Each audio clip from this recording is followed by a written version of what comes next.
Welcome to the world of SLAI, also known as Steel Lancer Arena International. This is a game that is taking place in the future of 2071, where you pilot giant combat mechs in arenas to become the great pilot in this game.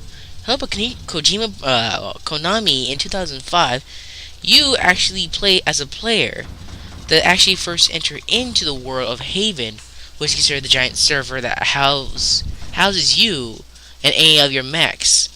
In this run, we play. Well, we is I put my name down as Hyper, but was what you do in this title is that also select an alias was for you to be known in this game world, or if you actually have played online with this, you might have already known how this works. Since currently the online connections of the PS2 are currently dead, I don't think there'll be anyone that'll be able to play this with you. What was it? You have the choices of going from one of 7 regions in the world: Las Vegas, New York, London, Stuttgart, Korea, Hong Kong, and Tokyo. There you have to go to battle school with the guidance of a little AI partner, Knocker, will help you get through at least the first few portions of the world. There you actually would go into tutorials or lessons in the battle school to teach you how to use mechs known as SVs, or which were they're called scoot vehicles, based on the military transport unit that was built in 2012 in this world. Since currently 2016, I don't think it's gonna happen. Either way, there are up to currently 5 SV types in this world. They are one of them, which is done by Kojima, was protons. Light, fast, close to mid-range weaponry. Not exactly great in defense-wise, but they're very fast to use in combat. The KHG, which is one of the ones I've used a little bit, and also my father when he plays this, mid-average, long range, as a combat robots that have like certain rockets, rifles, and they have some slow reload time, but they're pretty powerful when it comes to those weaponry.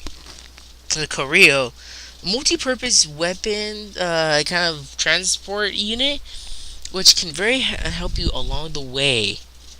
When you're doing your piloting? Personally, if you want to try this out, this could be one of those beginner type units. Not to mention, you use one in the actual exam when you actually go to battle school.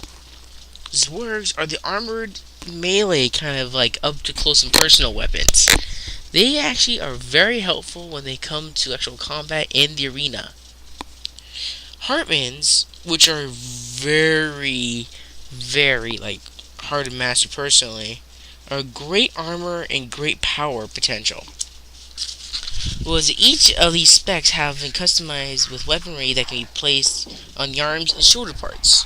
One set of parts can be used, or it can also help make or break the unit's performance when it comes to speed, weight limit, jump height, dodge ratio, dodge speed, and a lot of other factors go into it. But with this, you'll need certain mods, or option mods, what they call them, to help you get a higher edge in the fight. Like, for example, the optimal camouflage, which is considered highly useful and very recommended when you're trying to go into combat. Because if you're currently in the tight spot and you need some way to get out, you need the optimal camouflage to help you get out of harm's way. And other little boosting parts that help you on the weight, on the weaponry, and also on the mech. So just make sure that you do well out there. If you have some cash left, or maybe this is like one of the first things you should do, you should go to Difference EG, which actually helps you find what they call chips. These chips are personalized, kind of like animal character buddies that you'd use in the combat, which allow you to make a lot. Say you're a good friend. When you are in combat, it helps you get a higher edge in the game. But then again, everyone else is the same thing, so it's kind of an equal game. Depending on what kind of unit you use, it'll help you with your auto range, auto lock on, and detection from any enemies that might be near you. So it's very highly useful for you. But make sure this, when you equip it onto your mech, you need to make sure you take good care of it, because if you get highly damaged out there, your chip does as well. And you have to pay a fee in order for you to repair it. The chips have different animal characteristics. The animal ones kind of give a certain unit or kind of characteristic they do, which is very helpful when it comes to combat. The personalities you might have can change depending on which ones you get. I know for a while, when I had the cat, it was make the biggest friend I could have. On other runs I've had where I had the same cat chip, but instead I become like a drill sergeant, which will be like, oh, it kind of insults you every 5 seconds, including in the field. So yeah, I would say it's a good luck out there, and let's hope you don't get a bad one. And in the combat, you're set in an arena which you can actually choose which gate you want to go to when you go to actual fights. Where there you have 3 gates, depending on which map or city you go to, is different maps. For this one, I just used the Las Vegas one because it's more I'm used to, and also I kind of go for a place like a little bit close to home. But you know, I don't live in the area. On that is you fight combat with other AI enemy units that have their own customized SVs. And for theirs, you can also gain extra little points and credits for shooting them down, getting little cubes that come out in the field, and also taking out the boss and surviving it. If you get damaged, you have to pay the fee for your unit. Let me tell you this, the prices are not cheap, even with insurance.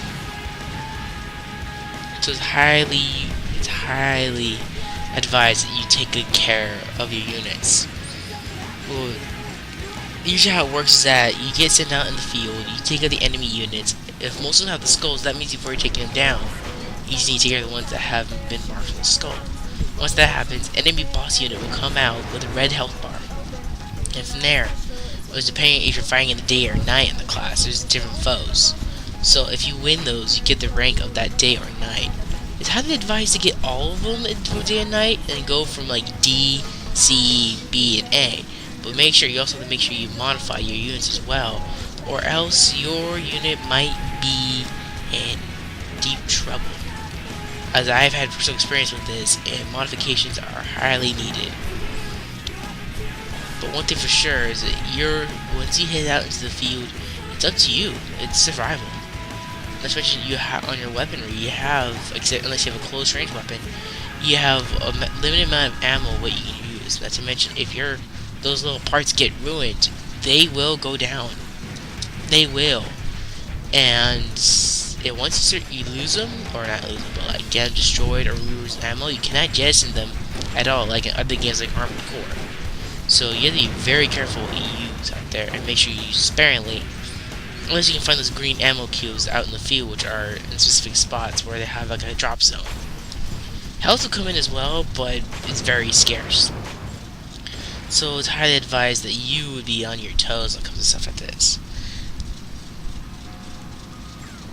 Let's see, with also combat, but the controls are very, I don't say simple, but to kind of get used to is that you use both analog sticks. The left analog stick is for movement, right analog stick is for aiming up and down, left and right. Inverted controls, you have to do it up to your own.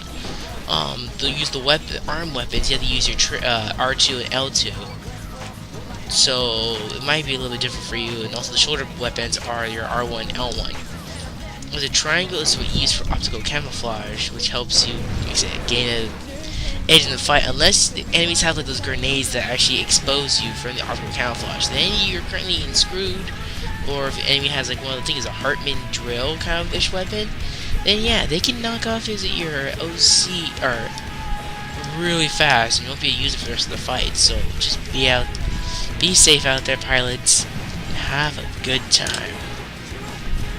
Not to mention, the higher you get up to the top, that means you can get up to the world ranking. You can go to other worlds and servers to actually fight enemies in the higher ranks. One thing for sure, it's not that easy. Stay alive out there, pilots.